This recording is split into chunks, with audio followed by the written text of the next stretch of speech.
পেটুস, ঈদ মোবারক।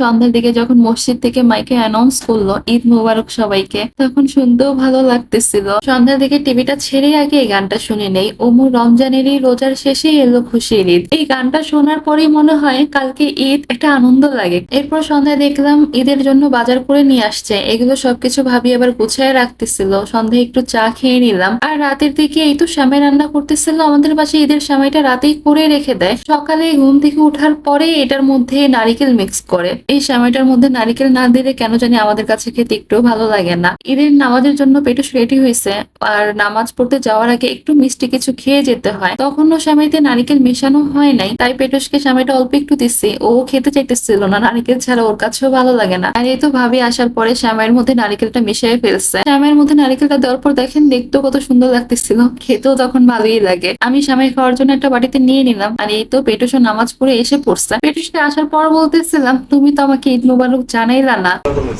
পেটুস, ঈদ মোবারক। তুমি তো ঈদ মোবারক জানাইলা না আমারে। পেটুসকে মাঝে মধ্যে এমন অদ্ভুত টাইপের কোশ্চেন করলে পেটুস পুরো বোকা হয়ে যায়। ও কি থেকে কি অ্যান্সার দেবো নিজেও বলতে পারে না। ওর সাথে একটু মজা নিলাম, এরপর ওর জন্য আমি একটু সেমাই নিয়ে আসলাম। তখন যাওয়ার সময় একটু ভুনা সেমাই খাইছে, চিন্তা করলাম এখন দুধ সেমাই দিই, বিকেলের দিকে আবার ওকে ভুনা সেমাই দিব না। এরপর চলে আসলাম কাজ করার জন্য। ঈদের দিন তো আর কোনো হেল্পিং হ্যান্ড আসবেন না, চাঁদ রাতেই তারা কাজ করে চলে যায়। তাদেরও তো একটা ছুটি দরকার, ঈদের দিন তো তারাও ঈদ করবে, তাই না? আমরা তো আর একা ঈদ করবো না। আগে তো ঈদের দিন আমরা ভাগ করে কাজ করতাম, একজন খাট গুছাইতো, আরেকজন ঘর ঝাড়ু দিত, আরেকজন ঘর মুছতো। ঘর মুছার জন্য দুইজন নিতাম, 4 বোন আমরা 4 রকমের কাজ নিয়ে ঘর গুছাই ফেলতাম। কিন্তু এবার তো কোনো বোনই ছিল না, আমি একাই ঘর দুয়ার গুছাইলাম, আর ভাবি সব রান্না বান্না করছে। আমার কাজ শেষ করার পর রান্নাঘরে চলে আসলাম, এসে দেখলাম ভাবি পোলাও রান্না করা হয়ে গেছে। পোলাওর মধ্যে ঘি দিতেছিল, আর রোস্ট গরুর মাংস 2টি রান্না করে ফেলছে। যেহেতু ঈদের দিন তাই সকাল সকালে সবকিছুই রান্না করে ফেলছিল। দুপুরের দিকে এই তো আমরাও খাবার নিয়ে বসে পড়লাম। ঈদের দিন দেখে একটু তাড়াতাড়ি খেতে বসছি, তা না হলে আর একটু পরে বসতাম। বিকেল হওয়ার পরে দেখা যাবে গেস্ট আসা শুরু হয়ে গেছে, আর তখন তাড়াহুড়া করতে হবে খাওয়া নিয়ে, তাই আর কি একটু আগে বসে পড়ছিলাম। আমাদের খাওয়া দাওয়া শেষ করে হুসামকে একটু রেডি করাইলাম। হুসাম নতুন টি শার্ট পরে কি যে খুশি হইতেছিল, কিভাবে চল লাফাইতেছিল খুশিতে। এরপর মামি হুসামকে আর সাইরাকে সালামি দিছে, সালামি পেয়েও তারা অনেক খুশি।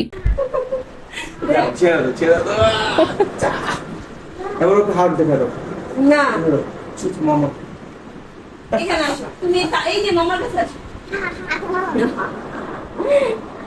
শুধু পাপা হাত দেখা দাও তো, এই যে হাত। বললাম না বিকেল হইলেই গেস্ট আসা শুরু করে দিবে। আমার ছোট বোন এসে পড়ছে ওর হাজবেন্ডকে নিয়ে। হুসাম যেই ওর মামার ছোট পাপাকে দেখছে, সে যে কি খুশি, গিয়েই তাদের কোলে উঠে বসছে। আমিও আমার ছোট বোনকে দেখে একটু এনার্জি মনে হয় ফিরে পাইছি, খুব ভালো লাগতেছিল তখন। আমার ছোট বোন আসছেই বিকেলের দিকে, আসার পরে বলতেছে চলো একটু ছাদে যাই। এরপর ছাদে গিয়ে আমরা কয়েকটা ছবি তুললাম। আর এখানে আমরা সবাই এক কালারেরই ওই দিন জুতা পরছি, কিভাবে জানি ম্যাচিং হয়ে গেছে। এটা দেখে জানাতে আবার বলতেছিল চলো আমরা সবাই মিলে একটা পায়ের ছবি তুলি। আমাদের 3 জনের পা দেওয়ার পরে দেখলাম সাইরার জুতাও ম্যাচিং হয়ে গেছে, আমাদের মতোই কালার ওর জুতা, তাই ওকেও সাথে নিয়ে আমরা ছবি তুললাম।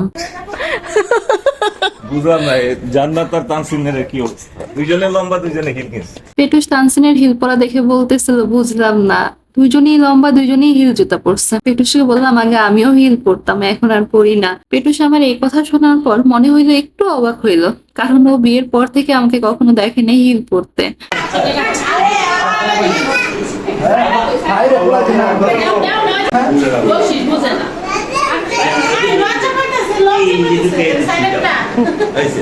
সবাই সবাইকে সালামি দিতেছিল। এখন তো বড় হয়ে সালামিই পাই না, সব বাচ্চারা পায়, আর এখন উল্টা আমাদের দিতে হয়। আমার সালামি ভাগ এখন সব হুসাম নিয়ে নিচ্ছে। আগে আমি সালামি পেতাম, এখন আমার সালামি গুলো সব এখন হুসামের কাছে যায়। আর হুসামের কাছে যাওয়া মানে তো আমার কাছেই আসা, ওর সালামি তো আমার কাছেই চলে আসে শেষে গিয়ে। কিন্তু এখন তো নিতে পারতেছি, আর একটু বড় হইলে আর নেওয়া যাবে না। ঈদের দিন সন্ধ্যার দিকে একটু বাইরে বের হই, আর বাইরে একটু সন্ধ্যায় ঘোরাঘুরি করে ফার্স্টে চলে গেছিলাম চাচা শ্বশুরের বাসায়। ওই বাসায় যাওয়ার পরেই হুসাম এখন গিটার দেখছে, তার এখন গিটার লাগবে। বাজাও বাজাও বাজাও, শেষ, এই যে বাজাও, ছবি তুলি। শেষ শেষ শেষ হয় নাই, আবার বাজাও, ছবি তুলি। একটু গান গাও। অন্যান্য মাথা আসছে তোর মাথা নোয়াইছো কেন সোজা রাখো কিছু সময় ওই বাসায় ছিলাম, এরপর বের হয়ে গিয়ে রিক্সা দিয়ে অনেকক্ষণ ঘুরলাম। ঈদের দিন রাস্তা অনেক খালি থাকে, রিক্সা দিয়ে ঘুরতেও অনেক ভালো লাগে। আজকের ভিডিওটি এ পর্যন্তই, ভালো থাকবেন সবাই, আল্লাহ হাফেজ।